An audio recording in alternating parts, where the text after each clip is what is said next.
Breaking news. Well, it's breaking news for me, so I'm breaking it to you. Somali Airlines is expected to return to the skies in middle of September 2026. Somali Airlines waxay maraysaa final stage insha Allah. waxaa maalmo yar kadib garoomada caalamka iyo garoomada Soomaaliyeed dib ugu soo laaban doona Somali Airline oo ahaa magaca ay ugu dambeysay caalamka iyo Soomaalidaba muddo 35 sano ka hor ah.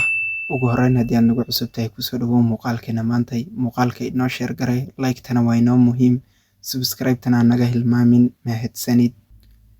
magacii ay dunida ugu dambeysay 35 sano ka hor oo ahaa Somali Airline ayaa waxa uu bisha soo socota dib ugu soo laaban doonaa garoomada caalamka laguna safri doonaa.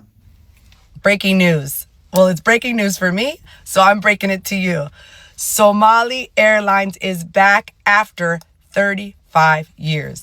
Isn't that magacii duugoobay ee Somali Airline ayaa mar kale dib boorka looga jafi doonaa waxaana caalamka ugu dambeysay 35 sano ka hor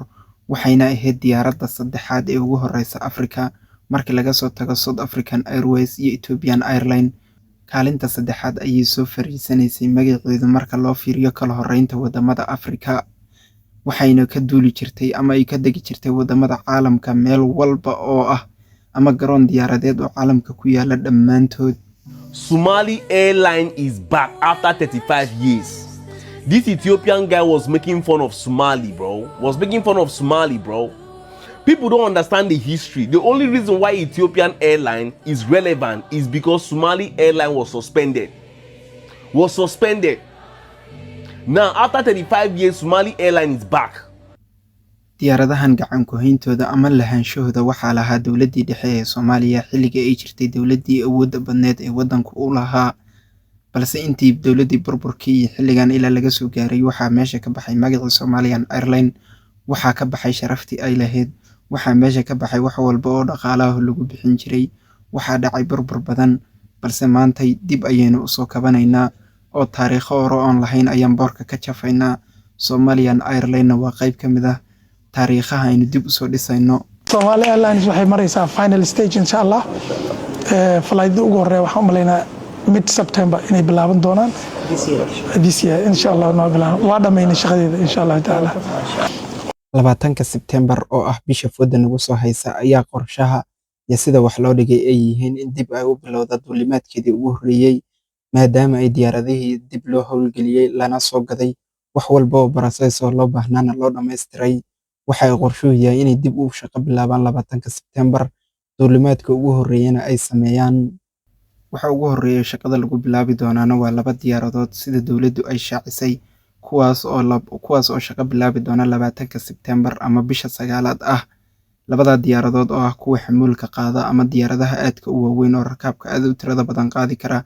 caalamkana isaga safri kara ama wadamo badan oo caalamka isaga gudbi kara. marka ay labadaas diyaaradood shaqo bilaabaan bisha 9aad waxaa ku xigi doona 3 kale sida processku uu yahay ama dawladda ay u shaacisay. 3 kale ayaa ku xigi doona iyaguna imaan doona bisha 11aad kuwaas oo iyaguna shaqadooda sii wadan doona sida kuwa hore u shaqeeyeen haddii processku uu hirgalo kuwaas oo iyaguna caalamka isaga kala gooshi doona gobolada oo wadanka oo dhan isaga kala gooshi doona. mar dambana caalamka uma raaci doontid ama ugama imaan doontid caalamka haddii aad wadanka ku soo laabanaysid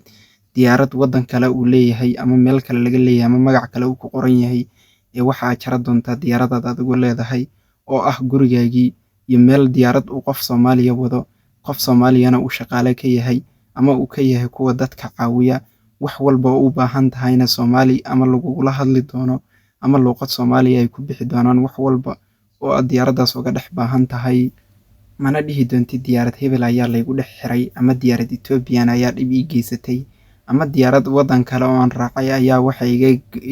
waxa iga faylad gareeyeen tigid aan jartay ama si xun ayaa la ii galay. hadda waxa aad jaran doontaa xoolo aad leedahay iyo wax aad hubto oo ah wax Soomaali ay leedahay ama dawladda Soomaaliyeed wax ay leedahay ama dadka shacabka oo Soomaaliyeed wax ay leeyihiin oo aad ku qanacsan tahay. Afrikada madow waxaa naga horeeyay Ethiopian Airline iyo South Africa Airways. waxaan ka shaqeyn jiray Air Africa baa jirta way baabaaday. West African ku shirkad diyaarada ilahan jireen Air Africa way baabaaday. laakiin inta kale annaga inkastoon diyaarado badan anaan lahaan jirin haddana routes fiican baan operate garan jirnay waxaan lahaan jirnay the best I could say the best pilots in the world baan lahaan jirnay duulaasheedu aad bay u ahaayeen duulaal aad u sarreeya runtii can't imagine inaan lose garaynay that kind of people aad baan uga xumaa I can't imagine serviceka Somali Airlines wuxuu ahaan jiray one of the best in the world diyaarada intaa raaci tirsi male business classka Emirates baan raaci jiray aniga soo gartay maahan waad garan kartaa one of the top airlines in the world way so maahan business class Kenya Airways kama dhaaf macna male business ka Ethiopia la raac badana waan raacay oo Turkish Airlines Somali Airlines service keeda waagaas joogay I can midaan ku matali karo ilaa hadda oo serviceka cabinka ama first class ba wagaas jiray business ma jirin ma jiro I don't remember I could be exaggerating but with all honesty ma dareemayo waxaan dareemi jiray Somali Airlines markii waxay samayn jirtay give me examples حسب جستين foodka مثلا cateringka diyaaradda localka oo ka tagta xamar oo hargeysa مثلا tagta dadka waxa qoraa loo siin jiray beer can you believe qadada waxa la siinayaa bariis first class iyo hilib iyo juice cabitaanka waxa weeye every time baad u dalmaysaa cabitaan ikan coca-cola ikan xag ikan lagu siinaya British Airways waxaan la dirirayay 70 ما استغفر الله 7 years كبعدين وكو بلاابay dagaalkii waxa igu horeysay inaan dib u raaco waxaan raacay markaan ku dhahay London baan tagay 83 baan raacay London to waxaan raacay Rome to London ma raacay markaan u raacay dhalinyarada aha cunada ka shaqeysana moogta waa cunada gaal saano kala ma ahaan jiray diyaaradu oo cunada waxa way hadda muslimka batay oo dunya safar ku batay cunada muslim baa lagu siinayaa ma cunadooda markii service dhameeyay waxaan ku yiri glass of coke siiyo waa gadanaysaa bay ku dhahan Somali Airlines dollar lagu keenaya lagu keeni jiray ilaa 90 ma raacin qof kastana waxa dhici British Airways raacayna wasaqda quran waaye waxaad yaraan doonaa cabashadii laga qabi jiray diyaaradaha iska leeyihiin wadamada kale sida Ethiopian Airlines oo lagu dhibi jiray dadkeena waqti badan looga lumin jiray tigidyo ay jartaan la dhihi jiray waa baaqatay tigid mar kale dib u soo jaro oo lacag kala bixi waxa hadda jaran doontaa xoolo aad leedahay shacab weynaha Soomaaliyeed wax ay leeyihiin waxaad adigu leedahay oo ah diyaaradda Somalian Airlines caalamka meel walba oo kaga duuleysana waxaad jaran doontaa Somalian Airlines ugu dambeyn muuqaalkani maanta intaan ayuu ku egyahay ilaa iyo dhamaadka haddii aad nala soo gaartay waad ku mahadsan tahay subscribe waa inoo muhiim